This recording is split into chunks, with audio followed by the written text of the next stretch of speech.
Hi, everybody. This is Dr. Kim from It's Like This podcast. And I wonder if this is you, where you're so good at producing excellent results, and maybe excellence was expected out of you from earlier on in the childhood, and you're just meeting the expectations, what was set before you. And now you're here in your maybe threes or climbing up the career ladder. And now you're realizing this is not a sustainable way of living. So, like, what do you do? And we're going to really tackle that and be vulnerable with my journey and Evita's journey. So I am so incredibly feeling blessed and grateful for this opportunity to share with y'all. But let me just introduce her first.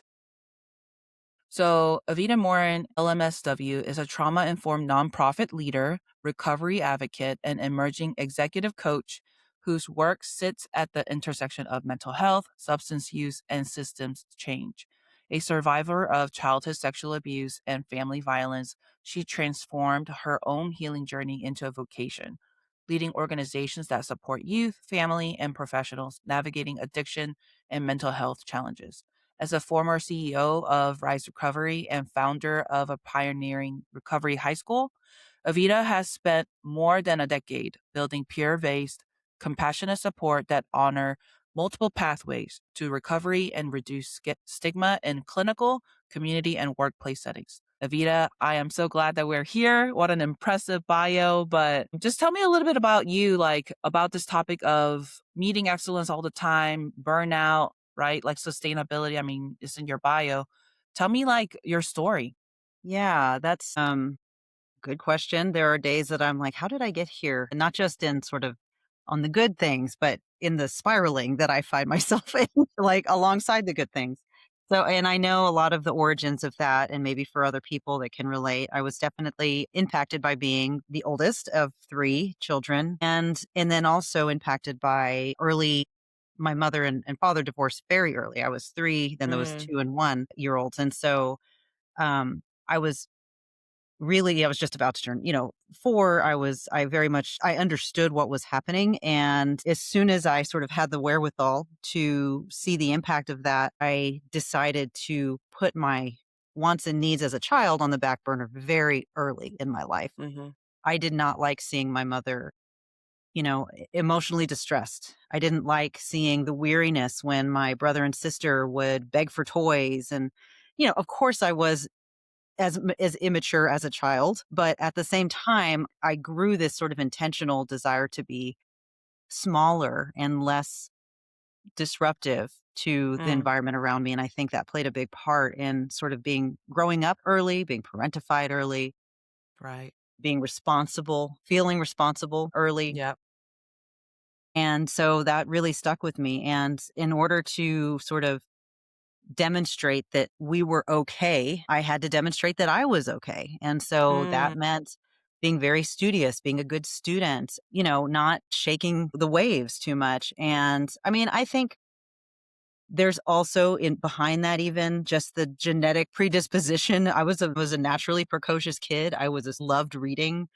And I was naturally very driven. And so that plus the environment just created this sort of trajectory for me mm-hmm. that I'm in today. And in some ways I'm grateful for it, but in other ways obviously it was a hardship. So by the time I got to high school, was the head of every curriculum club, every after school club you could think of. I was not just in it but leading it.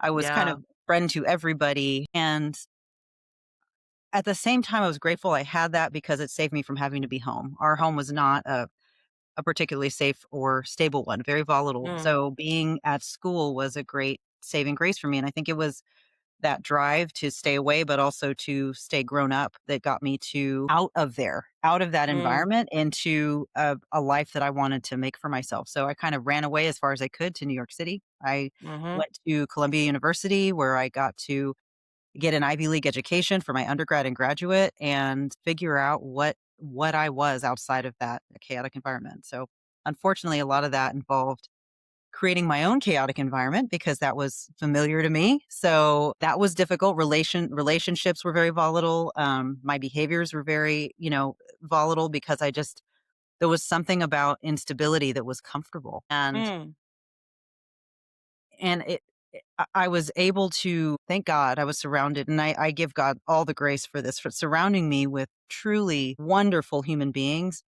And I really had to define my family as people outside of my bloodline because those were the people that sustained me. And Yeah. I give so much credit to the people in my life that surrounded me that wanted better for me than what I had. And so out of that, I started working as a social worker, moved back home, and kind of grew into leadership.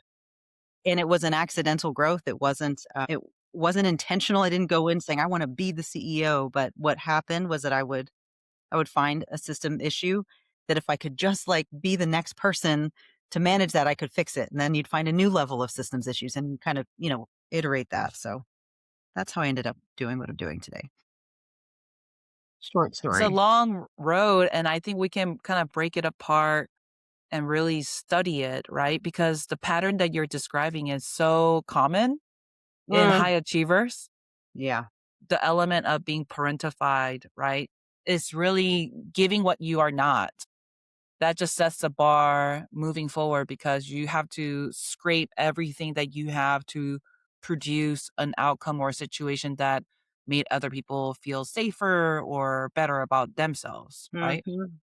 Absolutely. I think it took me leaving that environment and being on my own during college to realize just how I think I was fueling myself through checking in on others. And when I didn't have those kind of touch points anymore, I was starting to fall apart internally. That was the Mm, first time I actually interfaced with a psychiatrist for the very first time was through college and the college mental health, department that they had. yeah. It was really the first step in my own recovery was realizing, I'm not sleeping. I am suicidal, manic. These things are not normal. I'm drinking too much. And I sought that psychiatrist who started me on a road to just understanding that it's okay that you are the way you are and that there are pathways out of it. But I also experienced the first time of being labeled with a mental health issue. And that Mm, also was its own kind of journey to discern, is this how I want to identify the rest of my life? Or is this just how it's going to be forever? Or mm. is this something I can work through and put in my rear view? Yeah. And when you said that when you were running out of things to take care of, that's when you found, like a breaking point, right? Hmm. And I think everybody in the audience will resonate with this because when we don't have things to do that gives us a sense of validation, like empty nesters. I mean, typical Yes. point, right? Like when our kids no longer need us to change diapers or need us for, cars or something like that, then where does your value come from? I had a similar thing where I felt like I was responsible to sustain different friendships. So I'm always the one who's like initiating check-ins and stuff like that. And I remember one of my friends like saying, kind of half joking, is like, man, this friendship wouldn't be here if it wasn't for you checking in on me all the time. Yeah, Right? Like I'm absolutely. working harder to sustain and continue the conversation. And when I didn't, I feel so lonely. And I still have moments of feeling lonely because my text messages are not blowing up, and I'm like, "Man, I have no real friends," and I go to the rabbit hole. But yeah, like, without distractions, how are we really?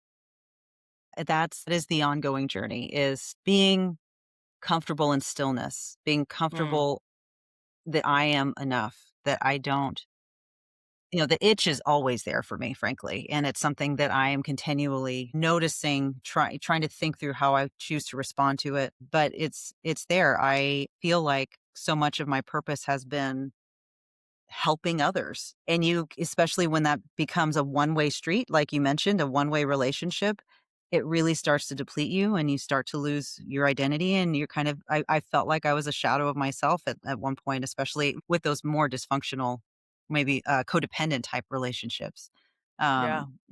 But it was my purpose to support and help others. And in some ways it still is, but in a more self-aware world, I have tried really hard to undo some of the ways that I was trained and raised to find joy just in myself.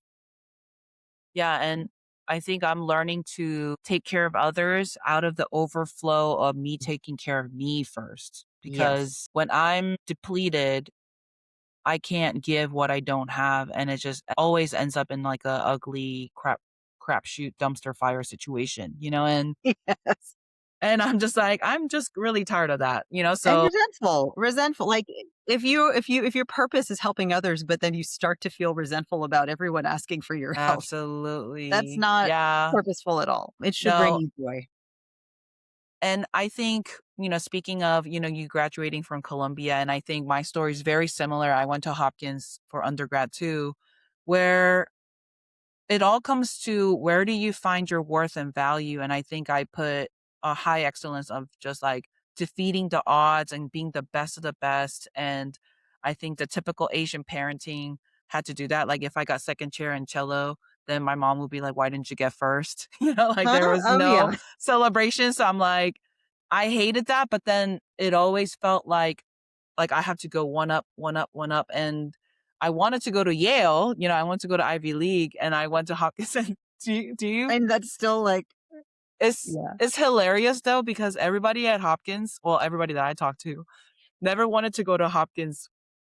Like it That's was like hysterical. It was they like wanted their to go to second choice Harvard or school Yale or and then something. yeah, That's so we're all funny. out of the second choice people. Oh my gosh. But I mean, Hopkins was amazing. Pre-med classes, they were hard and they really weed you out.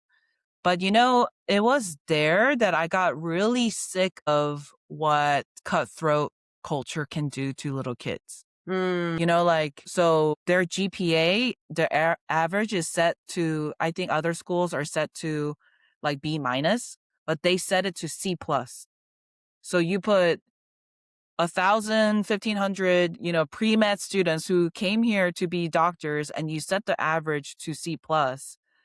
There was some nasty stuff happening, I like can only imagine. like stealing each other's books and not sharing notes, right? Like it was and like binge drinking, like crazy, Yeah. right? So then I was looking at this and I was like, I this is really toxic. Like it's really turning everybody into like little monsters. And Uh-huh. that really did influence while I was grateful for friendships and opportunities and, speakers that came to Hopkins.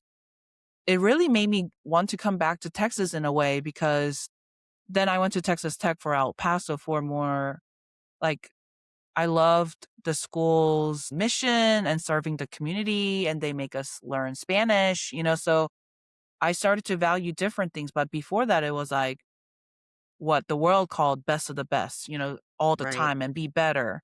And I just got really sick of that after college. Yeah, that's interesting. It sounds very Lord of the Flies kind of situation. Eh, That's tough. I my journey was a little bit different in that there was some faith component along the way. I'm curious what your sort of Mm, faith thread is there, yeah. but I was raised Catholic. I had a very sort of my experience with the Catholic Church was, for better or worse, shame based. And I really struggled with that. I struggled with believing that I didn't even understand the concept of sin as a young person, but I was called sinful often and was told to Mm, confess. And I'm like, confess what? Like I really didn't understand, but I felt like essentially I was being taught just how dirty and sinful I am. And mm, that really didn't sit well with me. And I also had very poor father figures and either absent or ugly, in their mhm, approach. And I didn't understand what the point of Jesus even was. And mm, I was really becoming essentially when I reached a point where the safety I expected from my family was not going to happen, I more or less blamed God for that and didn't like if my own people aren't going to protect me, why would Jesus? Like clearly he's mhm, not involved in this. And so I kind of discarded that notion but my entire life I've talked to God. And so God was always there. I mm, always sensed a higher power and I've always talked to a higher power, but Jesus was not someone that I trusted. Yeah. as a father figure because I did not trust father figures. And so it took me going to Columbia, New York City, and essentially I was like, God, I don't get it. I don't understand the point of this Jesus thing. So I'm just telling you. I'm just telling you. And I feel like what God did for me was say, okay, let me show you. And so I was introduced to the Jewish community in New York City. I was one of like 5 Mexican Americans in the undergrad. I knew, and I was very Americanized. So I tried to go Yeah. to the caucus for Latin people, and I Huh? related in no way, shape, or form. Didn't speak the Yeah, language, yeah, didn't yeah. cook the food, didn't dance the dances. I'm like, this is not my vibe. But I was on a floor, as with many floors, because there's a huge Jewish population in New York City with a lot of Jewish people, and Mhm. the what I was gravitating to was their attention to each other, their observance of Shabbat as a group, Mhm. almost a familial kind of community, the food, the gathering, the just the connectedness, and they brought me under their wing, and I kind of became this sort of unofficial Jew for the first few years of Columbia to the point where I was deciding, you know what? I think this is for me. Jesus is out of the picture, but I still Mm, believe in you, God. So this mm, answers my question. And I studied as a result of pursuing Judaism. I ended up studying the Old Testament. Every year you go through the Old Testament yeah. over and over and over and over again. And I it took God showing me what came before to help me realize what I needed. And that Mm, was I don't think I'd be here today as a Christian woman if I hadn't understood that what was missing for me, despite everything I loved about Judaism, was a loving father figure. yeah. And that I wanted desperately to pursue a human God connection, and Mm, that was missing piece for me, and so that's how I ultimately came home and reconnected with my Christian faith. yeah, thank you for sharing that. That's so awesome because, again, I'm a sucker for human experience patterns, right? Is Mm, a lot of times higher power and the world is defined by our parents, mhm, and I always tell this is just gonna be my phrase. It's like if you have $100 to spend on your kids' mental health, then get a therapy for yourself. Because how we see the world and see ourselves, we're essentially creating the world for our kids. And I think you and I can relate a lot to that. So for my background, we grew up Christian, but it was very much like do as I say and not as I do kind of parenting where mhm, they're they're requiring or expecting excellence out of us. But it was also kind of secular Asian parenting, like, like how you perform at school determined your worth. So it was a little bit of both. And I can go into very different facades of childhood, but even out of that, I felt like God was somebody who just required more than you can give all the time. You know, mm, so definitely like that third servant with the talent. It's like, I know that you're a harsh God who requires something that you didn't sow, so it really did feel like that where I'm like, you're always making me change my mind. You're always telling me that your will is better than mine and that is different and I can't do what I want to do. So this idea of God who sucks the life out of you, mhm, and then there's also that guilt, right? Because my parents will nitpick every little thing that I didn't see. So I'm like, "Oh my god, there must be sin somewhere that I didn't confess." yeah, So it's very like hyper aroused, hyper vigilant spiritually, emotionally, and relationally. So when I was 16, I said, "God, if this is your best people, like, I don't want anything to do with this because there are a lot of hypocrites, yeah, requiring what they don't practice. Like, I just don't want anything of that."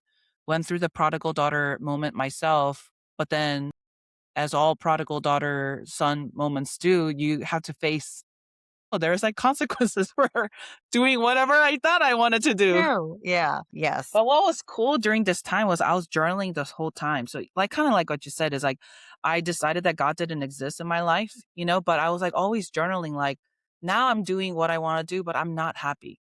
hmm, and it really took my mom to in that moment in time to forgive and forget for me, that I was Yeah, like, I know that my earthly mom is not perfect, clearly, but if she can give me this start over grace, and God knows where I've been and what I did, then I owe him my life, exactly. and like spiritually, it really took leaving home out of this kind of cycle and bubble that was my home to really meet God. And I can look back and I was 17 and to I'm 38. I'm turning 38 soon. For 20 years, I feel like God was reparenting me. Like, hey, let's unlearn what you learned for 17 years and let's create a new relationship. Absolutely. That's powerful. And I agree with you 100%. It wasn't until I pursued a God of grace, which is to me, Jesus Christ, that I was able to start acknowledging the shame of the behaviors that I exhibited before and actually face them and Mm, work on them. Before mhm, that, I don't think I would have. And so even though I was dutifully in my following Judaism when I was in college and I was, surviving school, I was struggling on the inside. You wouldn't know it, but I was falling apart. I was drinking heavily. I was really, really struggling internally. And I I kinda lived 2 different lives, and mm, I didn't know how to manage that. I didn't know how to mm, control that, but there were some almost like this dissociative thing that spiraling that needed to happen for me to be able to tolerate presenting in this very formal, perfect way. And I they needed each other, and I didn't know how mm. to be one without the other, and so having to undo a lot of that has been the journey the last few years. One of the things that I've a couple years ago, I had the best year focused on play, and it was the neatest thing for me. I decided if I was going to kind of reinstate or redefine what I missed in my childhood, I was going to give Yeah. myself space and time to play, and so I joined, roller skating lessons with my kid, and I joined aerial acrobatic, like yoga, and that was phenomenal. I needed to get in touch with my body, I needed to get in touch Mhm. with my mind and body together, and I hadn't done that before, and so, just reigniting that was a great space for me to learn how to be a child again, which is a really critical part to overcoming that perfectionism thing, because Yeah. play allows you to be clumsy and silly and bad at something. Mhm. We don't like doing that in our perfect worlds. We don't like there's something childlike in being willing to just kinda suck at something and Mm, still have fun doing it, and I mhm. learned a lot about that piece when I was trying to kind of reintegrate some childhood back into my life. I love that we're kinda entering into, like, the solutions that you and I found. Can I just go back to the time that you were struggling? Because Yeah. I think if we dig a little bit deeper here, I feel like the audience will be like, "Oh my gosh, that's exactly why."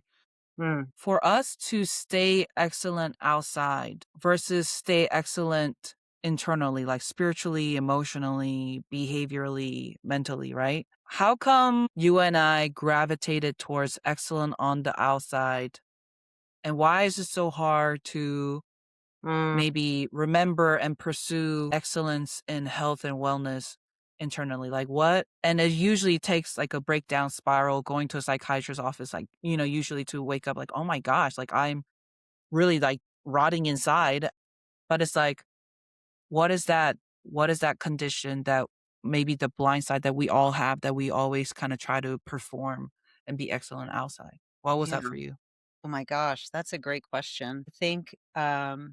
I think part of it was not being able to admit that I wasn't okay. Just even Mm, there was a fear, huge fear of just how not okay I was mm, and an unwillingness to admit that, to admit that the world had harmed me, to mm, admit that I was a victim, to admit mm, that I needed anything. That equaled vulnerability. So an example of that for me, I can think of the story of when I first went into the therapist to say like, I don't know what's happening, but it's not good. Like, I had no language for this. I didn't know Mm-mm. that it was a depression or anxiety or bipolar. I didn't know any of that. All I knew was like, this isn't working. I'm not okay. When I walked in the office to prepare to have that conversation, I saw a box of tissues on the table. And that was an immense trigger for me to be like, nope, I'm not going to do what Yeah. you think I'm going to do. Yeah. And that, like, my gosh, what a bizarre response to seeing a box of tissue. That's how that's how dangerous vulnerability was to me. And Mm, I think that to me was the missing piece. When I started to be open to vulnerability, I cracked open and I started to yeah. heal. When you said, um, "I'm not gonna do what you want me to do," that made me think power. Mhm. And for me is control and trust is really hard because I was so good at even at young age. So it's like I grew up my parents were both working parents like in Korea and my grandma raised me and she was like a Cold War survivor. So her threshold to parenting is like just stay alive, you know? So she would just go out and us three kids, so I'm oldest is three too. I would be unsupervised and kind of like raising my brothers by myself even at like age 6 or 7. My parents said that they don't remember this, but I don't think they remember. Yeah. So then I was already practicing how to manipulate. I say manipulate because I had to parent my 2 younger brothers of like taking care of them, manipulating the situations around me so that I can kind of have that sense of control, right? And I've been doing that and I was really good at it to an extent. And so when it got so hard and I'm still struggling with this, beginning of this year is that I'm so good at controlling situations and external circumstances and producing fruit that I desire. And I have a hard time trusting that either somebody else is going to produce just as well or something different than what I want. So it's like so I have a hard time trusting other people's abilities or goodwill, or something different. And that kind of really translates to, God, I don't know. Like, I don't know if you can like beat me in this, you know what I mean? That's funny.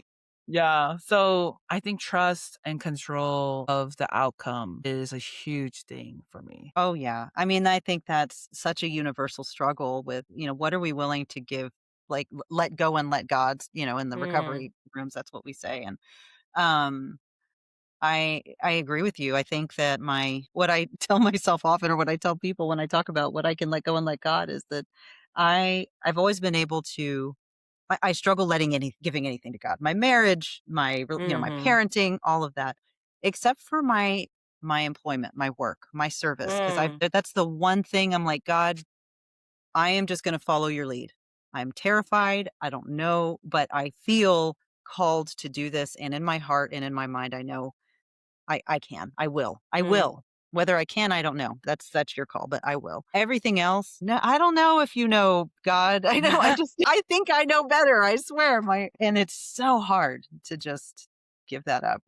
So hard. It's funny because I think and maybe there's a blind side or something I'm missing, but I feel like nowadays, I'm more easy to let go of relationships. Kids were the hard ones Yeah. where I'm like, okay, I don't know if you have this like anxiety, but I'm like, if I die, they're screwed. They're not going to be Well, that's sustained. why I'm curious too, because my anxieties are like, y'all are so soft. Y'all are way too soft because I raised you not the way I was raised. And sometimes there's parts of me that like, should I make them harder? Should I make them rougher? And Yeah, right, you were right. like, no, you don't need to traumatize your kid for resilience. I'm like, I know I Yeah. shouldn't, but they're so darn soft. How are they going to do this?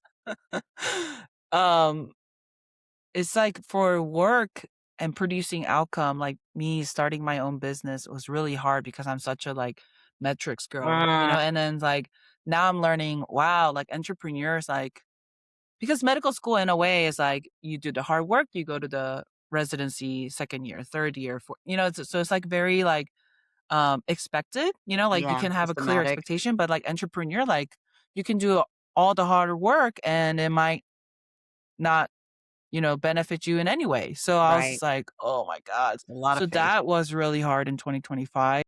Mm.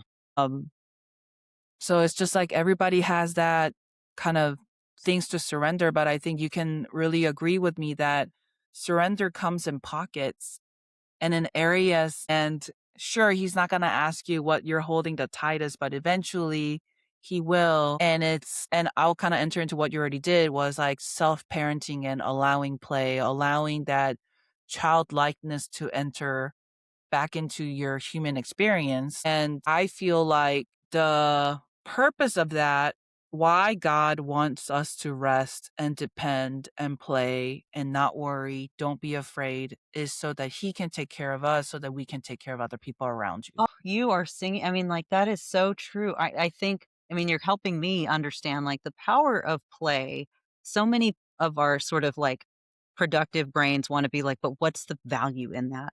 A Mm, lot of that is just giving God space to do his mm, job, getting out of his way, and yeah, remembering that with play comes peace. And sometimes that's the only way we can find peace is getting out of the like muck and mire of what we think needs to happen, what we think we need to be doing, and like, yeah, and just finding a sliver of joy in the world he gave us and the life he gave us. And so much work is actually happening in that space that we don't give him credit for. There is yeah, such a value in finding that time to play. yeah. It kind of reminds me of, I feel like you and I are natural Marthas when it comes to Martha and Mary, and Mhm. when I read that passage, you know what's funny? Is that What? Martha self-directed this welcoming Jesus and the party.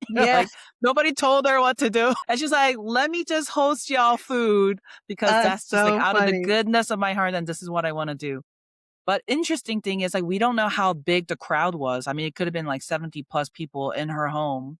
Like Right. to give Martha credit, this is gonna be a feat to accomplish. So then she's getting stressed out of the project that she started.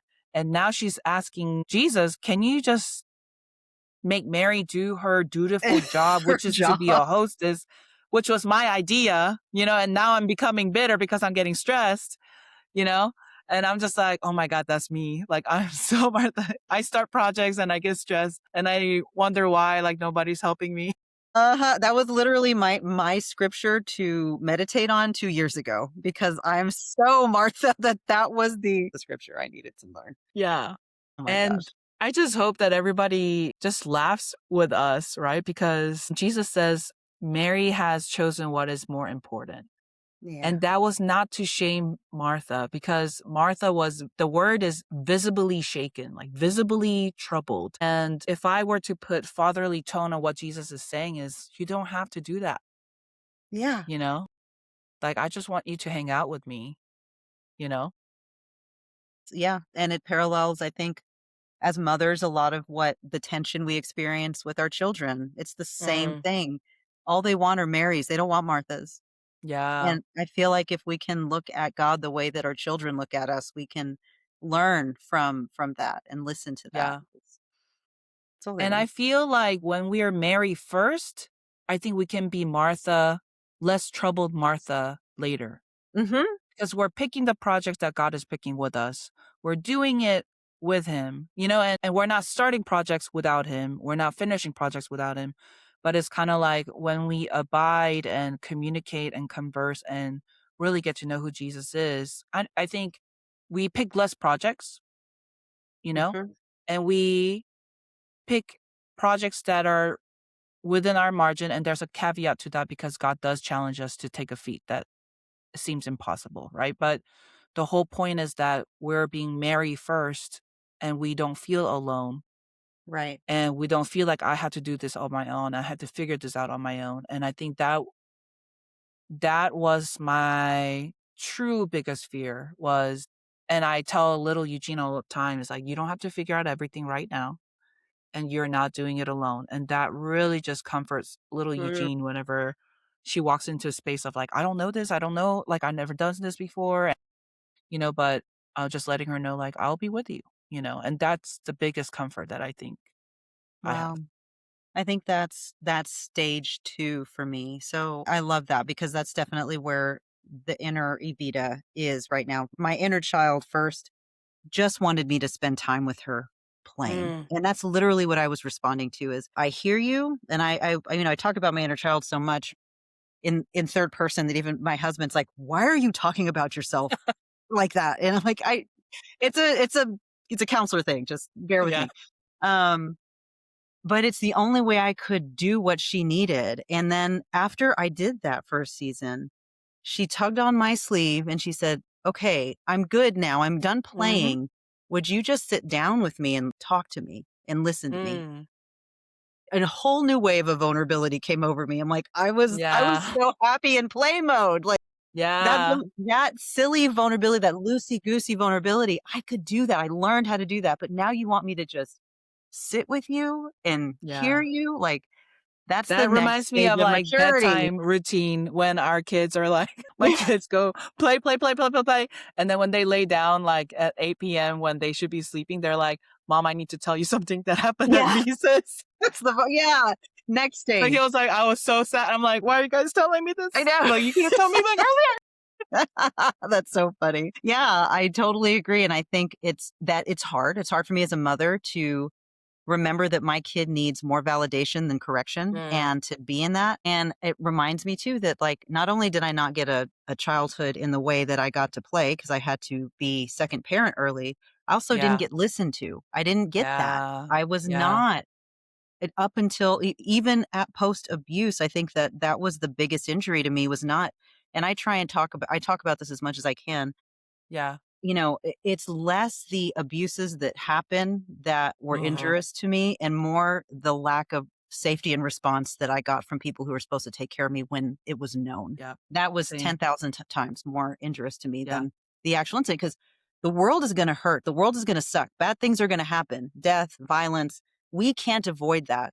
The way we Right. heal from that is how we are wrapped up in care afterward. And Yeah. if that's not there, and I didn't have that. And so now my inner child wants this space to Mm. just be and I've got to give that to her. And so that's the Yeah. next stage. I love the theme because the last question was why do we focus so much on external excellence, right? But I think what you and I are talking about is internal excellence. Yeah, There's in everyone's heart, I think there is a craving for excellence, right? sure. There we want to be excellent in something.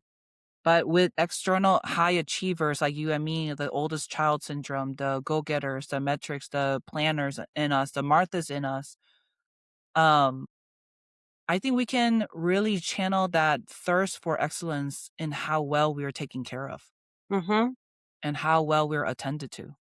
Yeah, And I think what you are saying is, I have to give that to her.